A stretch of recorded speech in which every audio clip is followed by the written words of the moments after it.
అదేంట్రా ఉండిలో డబ్బులు వేయలేదు? దేవుడంటే నమ్మకం లేదా ఏంటి? అదేం కాదురా, ఉండిని కూడా దోచేంత గొప్ప లేపారు ఈ మనసులో. అదేంట్రా అలా అంటున్నా?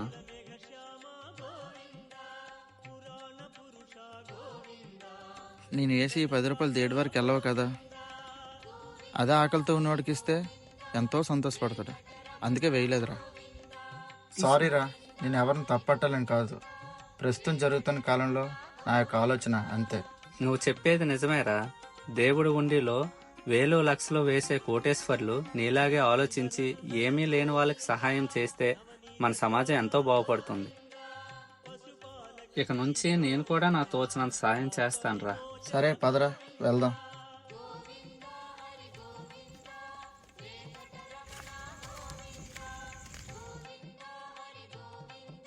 నాకు కొంచెం పని ఉంది, నువ్వు వెళ్ళరా, నేను వస్తాను.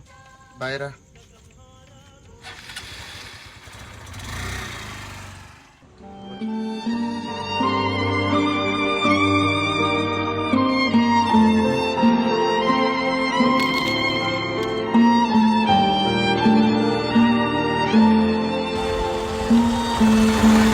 ఆకలిగా ఉందన్నా.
మొన్న మీరు ఎవరితో కలిపి బయటికి వెళ్ళా ఉంట కదా?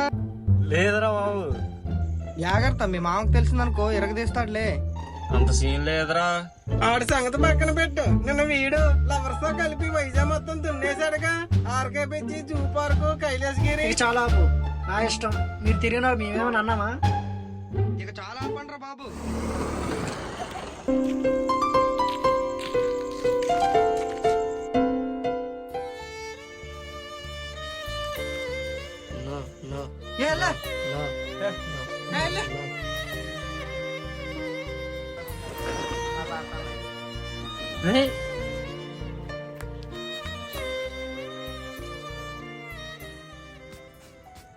ఎందుకురా అలా తోసారు? తప్పు కదరా.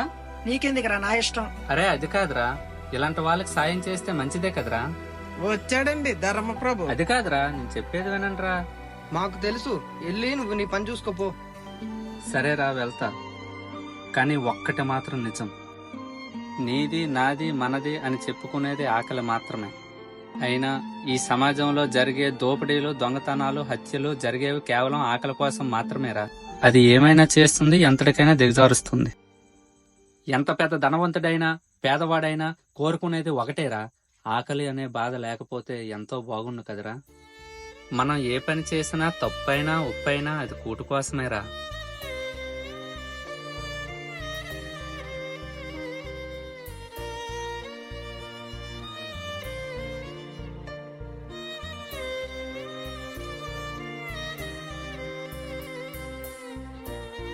ఆకలి అనేది చావు పుట్టుక మధ్య జరిగే మహాసంగ్రామం.